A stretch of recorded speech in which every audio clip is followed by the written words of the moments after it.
আসসালামু আলাইকুম, কেমন আছেন সবাই? আশা করছি ভালো আছেন। আলহামদুলিল্লাহ আমরাও ভালো আছি।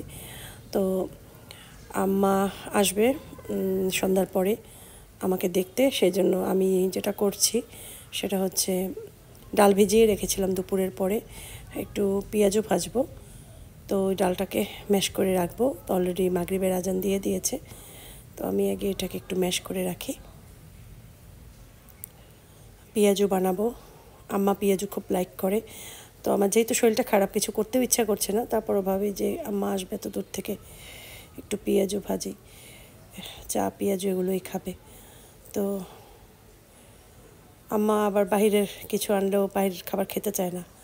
আর এখানে তেমন কিছু পাওয়াও যায় না, পুরি কি বলে পেঁয়াজু, মোগলাইটাও কাছে পাওয়া যায় না, সেটা অনেক দূরে, আর এখন বানানো সম্ভব না। তো এই ফাঁকে আমি ওইখানে মশলাও দিয়েছি মাগরিবের নামাজ পড়ে, আর এখানে চা বসিয়েছি, চায়ের ভিতরে একটু আদাও দেব। শরীরটা এমনিতে ঠিক হয়েছে, এখনও পুরোপুরি ঠিক হয় নাই। আর ভয়েসটা দিচ্ছি আমি ভিডিও করার একদিন পরে, মানে আজকে ভিডিও আজকেই ভয়েস দিচ্ছি। তো এখন আমার ঠান্ডাটা অল্প অল্প আছে, ঠান্ডা লাগে জাস্ট। আমি তো বলেছিলাম ইনহেলারের একটু সমস্যার কারণে অ্যাজমাটা অ্যাটাক করেছে, এই আর কি। তো এখানে আমি লং আর আদা দিয়ে চা বানাচ্ছি। আর আম্মাকে ফোন দিয়েছি, মানে নেটে নেই, তখন বুঝেছি সে রওনা দিয়েছে।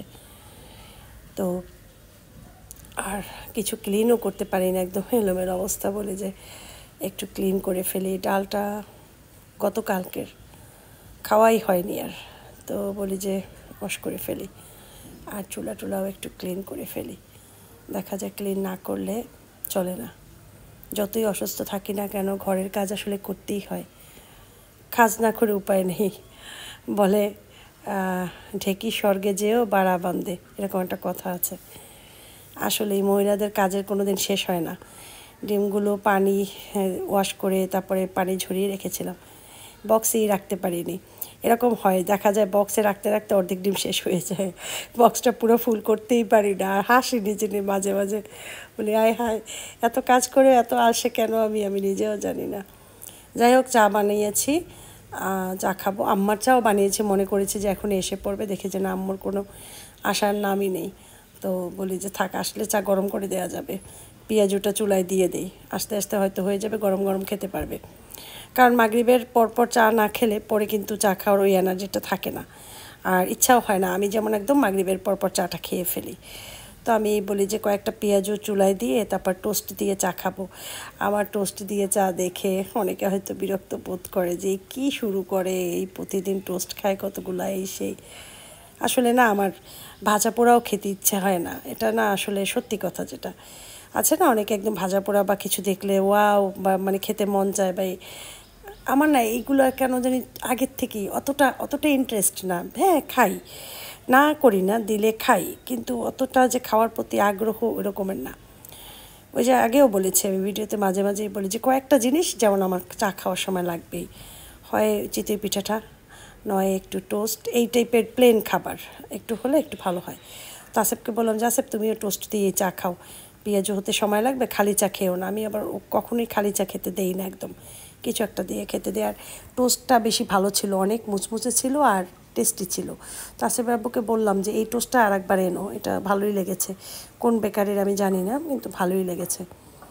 তো যাই হোক, আমি চাটা খেয়ে নিই, ওদিকে কাজও চলছে। তো আমি প্রথম ধাপেরটা আমি করে তারপরে আমি দেখি যে আর পারছি না, কারণ কাঁচামরিচও দিয়েছি, একটু বেশিই দিয়েছি, কারণ আম্মা ঝাল ছাড়া পছন্দ করে না খেতে, সেই জন্য। তো যেটা হয়েছে, আমার গ্যাস যাচ্ছে নাক মুখের ভিতরে। তো আমি এই জন্য রেখে তারপর আসেফ রাব্বুকে বললাম যে আসেফ রাব্বু তুমি একটু বাকিগুলো একটু ভেজে ফেলো তো, আমি আর এখানে কাজ করতে পারছি না, আমার খুবই কাশি আসছে।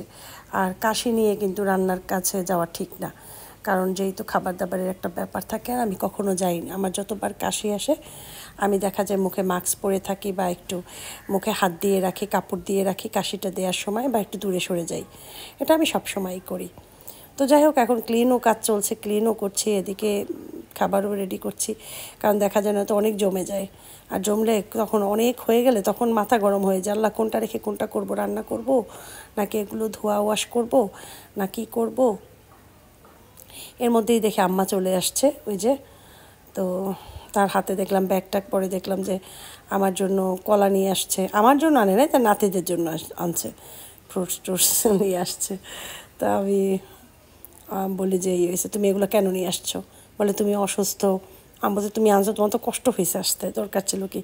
আমি বলি এই জন্যই তোমার দেরি হয়েছে না, তুমি দোকানে যে এগুলো কিনছো তারপরে আসছো। এরপরে এই যে আম্মাকে নিয়ে বের হয়েছি, কারণ আম্মার একটু হিজাব দরকার। সে ওড়না পরে, ওই যে মাথায় হিজাবের ওড়না না, বা নর্মাল যে কোনো বড় ওড়না, এই যে যেটা পরা, এগুলো পরে সে শান্তি পায় না, ওই যে মাথা থেকে পড়ে যায় বারবার। আর সে হিজাব যেগুলো পরতো সেগুলো এখন সে পরতে চায় না। আসলে অনেক দিন পরলে কিন্তু জিনিসের প্রতি ইয়েও থাকে না, আর জিনিসগুলো খারাপ হয়ে যায়। তো সে বলে আমি লম্বা হিজাব চাই, মুখ ঢাকাও যায়, কিন্তু হাত ঢাকা থাকবে, মানে হাতের ভিতরে হাত ঢুকানো, হাতালাটা না, হাতা ছাড়াই কিন্তু হাতটা ঢেকে থাকবে, যেগুলো আমরা নামাজে হাফ পরি ওই টাইপের, কিন্তু একটু একটু সুন্দর ধরনের, বোরখার সাথে পরা যায়, বাহিরে বের হওয়া যায় এই টাইপের। তো আমি বললাম ঠিক আছে চলো, আমি তোমাকে কিনে দিই, চলো কোন দোকানে। তারপরে এই করতে করতে যাচ্ছি, এই যে আমাদের এইটা হচ্ছে সদর রোড, এই পাশে বিবির পুকুরের পাড় দিয়ে আমরা যাওয়া আসা করি। এখানে অনেক দোকান টোকান আছে ভালো ভালো। তো আমরা যেগুলো কিনবো সেগুলো কিনতে আমাদের যেতে হবে গির্জা মহল্লার ভিতর থেকে চকের ভিতরে যেতে হবে। চকের ভিতরে কিছু দোকান আছে, বিশেষ করে মমতা স্টোর, ওইখানটায় হিজাব টিজাব এই টাইপের জিনিসগুলো পাওয়া যায় বেশি। তো এই জন্য ওদিকটাই যাচ্ছি, যে ওদিকে গেলে পাওয়া যাবে। আর বলে যে যাই, আর রাস্তাটাও সবার সাথে শেয়ার করে। আম্মাই বলে কি তুমি তো এখন একটু ব্লগ করতে পারো না, তো তো তুমি তুমি এই কী বলে, এই রাস্তাটাও তো সবাই দেখবে, না তো তুমি করবা, ব্লগ দেবা কালকে কি? তো আমি বললাম হ্যাঁ আম্মা, আমার না খেয়াল থাকে না। আম্মা বলে যে এই বয়সেই ভুলে যাও, আর আমার মতো হইলে করবা কি? তো আমি বলছি হ্যাঁ সেটা ঠিক, কিন্তু আমার মনে থাকে না, রাস্তায় বের হলে যে হাতে মোবাইলটা নিয়ে একটু ভিডিও করব, একটু সুন্দর করে ধরবো, সব জায়গা দেখাবো, ওটা না খেয়াল থাকে না। তো আম্মাকে কেনাকাটা করে দিয়ে, আরও টুকটাক মাথার ক্যাপ কিনেছে, এরকম টুকটাক কিনে তারপর আম্মাকে নিয়ে আসছে। আম্মা আমাদের বাসায় তার কিছু বাজারও রেখেছিল, সেগুলোও নিয়ে তারপরে সে চলে গিয়েছে বাসায়। আম্মা ওঠে নাই, নিচের থেকেই চলে গিয়েছে, নিচে রিকশায় বসা ছিল, আসেফকে দিয়ে সব পাঠিয়ে দিয়েছে আমি এসে। আর এদিকে আমি যাওয়ার আগে আদা রসুন রেখে দিয়ে গিয়েছিলাম, শুধু একটু পেঁয়াজ ম্যাশ করে নিলাম। এখন আমি একটু মুরগি বসাবো ছেলেদের জন্য, ওরা তো মুরগি ছাড়া ভাত খাবে না। বলি যে মুরগিটা রান্না করলেই আমাদের হয়ে যাবে, মাছ রান্না আছে আমাদের, মুরগি মাছ, তো করলা ভাজিও আছে। তো যাই হোক, এখন ওরা আমি আমি আবার আফিফকে একটু, আফিফ তো পেঁয়াজু একটু খেয়েছে, ঠিকমতো খায়নি। তো আমি আফিফকে জিজ্ঞাসা করলাম কিছু খাবে? বলে যে যে হ্যাঁ একটু কিছু খাই, ক্ষুধা লেগেছে। তো পরে ওকে আবার একটু নাস্তা বানিয়ে দিলাম। আর এদিকে আমি নুডলস করছি। বাজে কিন্তু কম না, 9:30টার বেশি বাজে, প্রায় 10:45 বাজে। আর রান্না হতে হতে আমার প্রায় 11টার মতো বেজে গিয়েছে, কিন্তু কিছু করার ছিল না, কারণ এসে রান্না বসিয়েছি, নামাজ পড়েছি, তারপর দেখি কি রান্না, মুরগিটা আগেই করেছি, হঠাৎ মনে হলো যে পাতলা ডাল হলে একটু ভালো হয়। তারপরে আবার একটু প্রেশারে ডাল বসিয়েছি, যেটা আমি ধনিয়া পাতা দিতে ভুলে গিয়েছিলাম। যাই হোক, অসুবিধা নেই, অনেক সময় দেখা যায় মানে অনেক কিছু খেয়াল থাকে না। আর পেঁয়াজও যে ভেজেছিলাম সেখান থেকে ছিল, সেটাও ওদের দিয়েছি। এভাবেই চলেছে রাতটা। এটা হচ্ছে সকালবেলা প্রায় 8টা বাজে কাছাকাছি, কিন্তু বাইরে হচ্ছে প্রচুর মেঘ, হ্যাঁ যে কোনো সময় অনেক বৃষ্টি হবে। 1:45 বাজে, আফিফ এখন 8:05 স্কুলে চলে যায়, 8:30 স্কুল আরম্ভ হয়। তো আফিফকে নাস্তা দেওয়ার জন্যই আমি উঠেছি। তো আমি এখানে ডিম করছি ওর জন্য, ডিম দিয়ে স্যান্ডউইচের মতো করে দিচ্ছি। ও তো ম্যায়োনেজ ট্যায়োনেজ সকালবেলা এগুলো খায় না, আর একই টাইপের নাস্তাও খেতে চায় না। তো তো ও বললো যে আম্মু, ও আবার ডিম কাঁচা থাকলে খায় না, ডিমের কুসুম একদম মানে পারফেক্ট না হলে খায় না, বলে ওর কাছে মজা লাগে না। আর আমি বলি তাহলে ঠিক আছে দাও, আমি একটু ডিমে রুটির সাথে এমনভাবে করে দেই যে রুটির ভিতরে ডিমের যাবে, ভালো লাগবে। যাই হোক, কিন্তু সেটাও আর হলো না, কিছুই হলো না।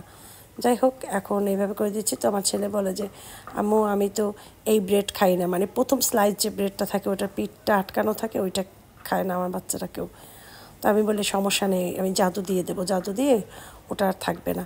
উপরের ব্রেডটা কেন নিয়েছি, উপরের ব্রেডটা বেশি ছিল, ব্রেডটা মোটা ছিল, তো বলি কি মাত্র 2 পিস ব্রেড খেয়ে যায়, 3 পিস দিলে খাবে না।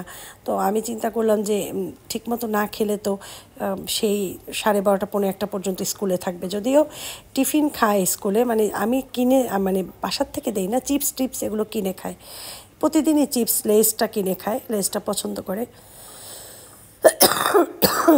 সরি। তা আমি বললাম দাঁড়া আমি তোমাকে সুন্দর করে কেটে দেই। তো ব্রেড নাইফ দিয়ে সুন্দর করে এভাবে করে আমি 5টা ফেলে দিলাম। যাই হোক, গতকালকে না, গত পরশু যে আমি লাস্ট ভিডিওটা দিয়েছিলাম, সে ভিডিওটা আসলে সবাই অনেক প্রশংসা করেছে আমার।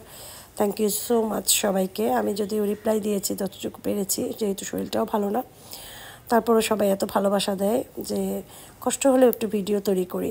আর যেহেতু এটা প্রফেশনের মতো একটা কাজ, সেই তো আমার তো এটা করতেই হয়। তবে কিছুদিন যাবৎ তেমন কিছু দেখাতে পারছি না, শরীরটা ভালো না থাকার জন্য।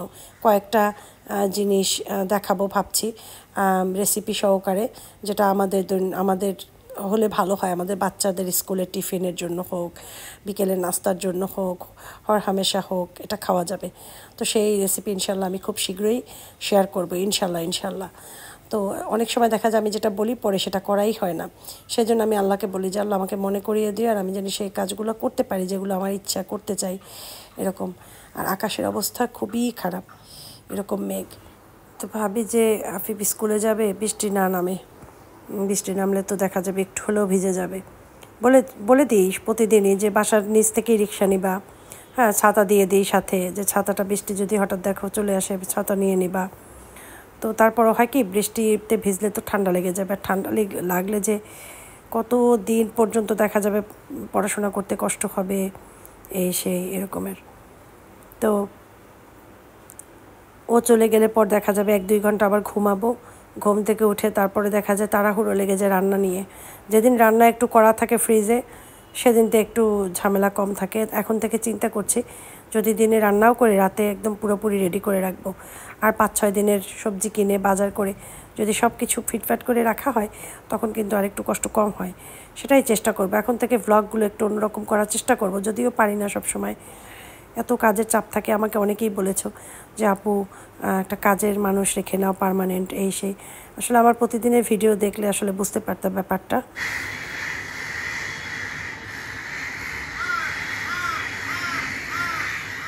জানি না আজকে কাকগুলো কেন এত কাক জড়ো হয়েছে গাছটার নিচে, কা কা কা কা করছে, তাই তোমাদের একটু সাউন্ড শোনালাম। তো এই যে আফিফ যাবে, আফিফ মেয়ে যখন যায় তখন আমি এরকম ডোরের কাছে দাঁড়িয়ে থাকি, তখন তো আমাদের ঘরে সবাই ঘুমায়। আমি সজাগ হয়ে যাই, কারণ ওর নাস্তাটা আসলে আমি পারফেক্ট বানাতে পারি, ওর বাবা দিলেও নাকি ওর পছন্দ হয় না, বলে আম্মু ডিমটা বাবা ঠিক মতো করতে পারে না আমার আমার তোমার মতো করে।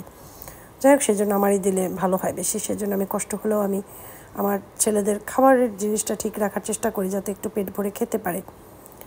তো এখন আমি যাব যে একটু ঘুমাবো, ঘুম থেকে উঠে তারপরে নাস্তা করব, তারপরে হচ্ছে একটু রান্নাবান্না করব, যদিও চিকেন রান্না আছে।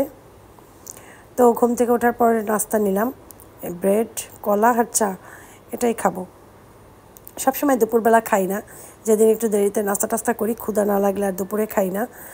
আর দেখা যায় বিকেলবেলা আবার একটু চা নাস্তা করে ফেলি, রাতে একদম একবারে খেয়ে ফেলি। এরকমের করি মাঝে মাঝে, আবার দুপুরবেলা দেখা যায় খেয়ে নেই, তখন দেখা যায় সকালের নাস্তাটা একটু আর্লি করি, তখন সুবিধা হয়। তো কলা আর রুটি আমার খুব পছন্দ, চা কলা রুটি অনেক পছন্দ। এরপরে আমি যেটা করলাম বলি যে চিকেন তো রান্না আছে ওদের জন্য, ওরা খেতে পারবে, আর আমাদের জন্য একটু ফিশ করি। তো এটা হচ্ছে পাঙাশ মাছ, এই কয়েক পিস নিয়েছে আসিফের আব্বুর আমার জন্য। ভাত রান্না করা হয়েছে অলরেডি, তো পাঙাশ মাছটা একদম মশলায় দিয়ে দেব। আর এদিকে একটা কাজ করে ফেলেছি আমি, এই ফ্যানটা একদম ময়লা হয়েছিল, বাতাস কম আসছিল, পরে দেখি কি কেউ ঘরে এই রুমটা ছিল না, আমি এই ফাঁকে টেবিলটার উপরে উঠে তারপরে আমি ফ্যানটা মাস্ক পরে নাক মুখে তারপরে ফ্যানটা পরিষ্কার করেছি। আসিফ আব্বু শেষে দেখে বলে যে আমাকে বললেই তো আমি করে দিতাম, তুমি যে করছো তোমার তো অ্যাজমা আরও বেড়ে যাবে। আমি বলছি না, কিচ্ছু হবে না, আল্লাহ ভরসা। হয় কি ঘরের কিছু যদি নোংরা থাকে ময়লা থাকে ভালো লাগে না, তখন সুন্দর পরিপেটি জায়গায় 1 কাপ চা খাওয়ারও শান্তি আছে, কিন্তু নোংরা জায়গায় বসে পোলাও খাওয়ার শান্তি নেই আমি মনে করি। আমার কাছে ভালো লাগে পরিপাটি ফিটফাট থাকতে ভালো লাগে, যতটুকু জিনিসই হোক সেটা নিট অ্যান্ড ক্লিন হোক। তো সেভাবে চলতেই ভালো লাগে। মাঝে মাঝে কিন্তু আমি ঘরের ফার্নিচার সরাইয়ে কিন্তু মুছি, ঝাড়ু দেই, এটা করি। এটা অনেকে করে না, দেখা যায় এক বছর পর যখন ফার্নিচার সরাই তখন দেখা যায় এত গাদা গাদা ধুলা। তো এগুলো আসলে করতে হয়, চেষ্টা করি করার। শুধু আসেবের যে বেডটা ওইটা পারি না, ওইটা অনেক ওয়েট, ওইটার নিচে অনেক জিনিসপত্রও আছে, ওইটাই শুধু সরাতে পারি না। বাকিগুলো আমি ট্রাই করি সরিয়ে পরিষ্কার করতে। তো আমি মাঝে মাঝে গার্ডেনে এসে, গার্ডেন বলতে আমার ব্যালকনিতে এসে এগুলো ক্লিন করি, আর এখান থেকে করি, কী জানি বলে, পানি টানি দেই, ক্লিন করি। তো এখানে একটা কফি টেবিল আর একটা হলে ভালো হয়, দেখি যদি এরকম পাওয়া যায় একদম ছোটো সাইজের, তো আমি এখানে রাখতে চাই। আরে বললো না, আমার জামাই খেলে আমার স্বপ্ন দেখায় আর আমি স্বপ্ন দেখি। আসার আগে স্বপ্ন দেখাচ্ছে যে এই বাড়ি করব, বাড়িও করা হয়েছে, বাড়িতে থাকি অলরেডি, মানে এরকম স্বপ্ন দেখায় আমাকে। সেজন্য এখন পর্যন্ত থাকি ভাড়া বাসায়। আসলে আপন ভাই যদি আপন ভাইয়ের শত্রু হয় তাহলে বাইরের মানুষের দরকার হয় না। তো ভাইয়ের সাথে যদি ভালো সম্পর্ক না রাখে সেই ভাই জান্নাতে যেতে পারবে না, এটাই কথা। তো আমার হাজব্যান্ড হচ্ছে এখন পর্যন্ত ছাড় দিয়ে যাচ্ছে, কারণ সে জানে যে ভাই যুদ্ধ করা না, তারপরও করছে, অনেক যুদ্ধ করেছে। কিন্তু কি, ওই যে খারাপ মানুষ না আসলে এইসব শোনে না, তাদের এইসব শোনার দরকার হয় না। তার মানে দেখো, আমার 3টা বাচ্চা, আমার বাচ্চা বেশি, আমার খরচ বেশি, সব কিছু বেশি। এখন আমার মনে করো আমি যদি মেইন হই, আমার ভাই যদি আমার সাথে শত্রুতামি করে তাহলে আর তো কিছু করার থাকে না। কিন্তু আমার ভাই যদি বুঝতে পারে যে আমার ভাইয়ের বোনের কষ্ট হচ্ছে, সেই তো এরকম জিনিসটা। তো আমার হাজব্যান্ডের ভাই তো আসলে তো মানে মূর্খ, যার জন্য মাথায় যদি কিছু না থাকে তখন এমনই হয়। যাই হোক, আগে বলতাম আল্লাহ এদের হেদায়েত দেখ, আল্লাহ এদের ইমান দেখ, এখন আর বলি না, কারণ এরা হেদায়েতপ্রাপ্ত হবে না। এই জন্য এদেরকে বলে লাভ নেই। যারা একক তো নামাজও না পড়ে তারা কীভাবে হেদায়েতপ্রাপ্ত হবে, অবশ্যই এটা আল্লাহই ভালো জানে।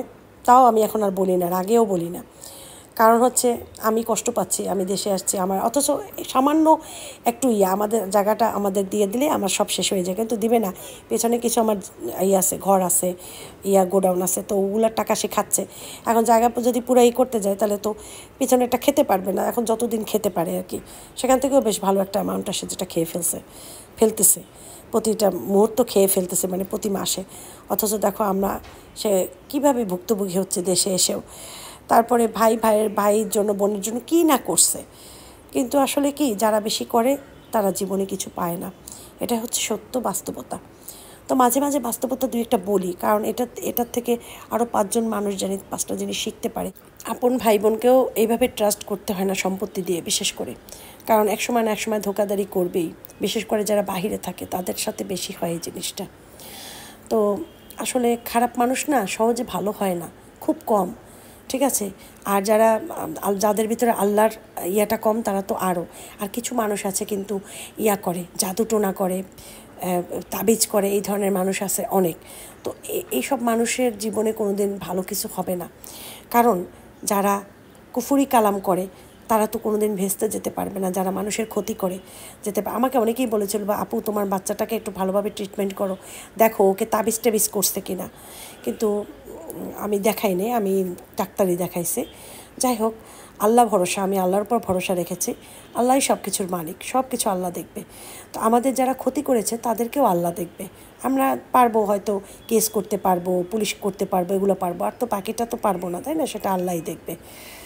তো আল্লাহ না ছাড় দেয় কিন্তু ছেড়ে দেয় না, টাইম মতো সে কপ করে ধরে ফেলে। তো ইনশাল্লাহ টাইম হলেই হবে। আর আমরা তো বিপদে বারবার পড়ে, অনেকে মনে করে বিপদে পড়ে তাহলে ভালো মানুষ বিপদে পড়ে সব থেকে বেশি, খারাপ মানুষদের বিপদ হয় না, ওদেরকে ছাড় দিয়ে রাখছে, একদিন খপ করে টান দেবে টাইম মতো। দেখো, আমি 2টা পুডিং বানিয়েছি, একটা তানসিদের বাসা নিয়ে যাবো, একটা বাসার জন্য। তানসিদের বাসা একটু যাবো ফালাককে দেখতে, ফালাককে যে একটু দেখে আসি। তো ঠিক আছে, সেটা কালকে দেখাবো ইনশাল্লাহ।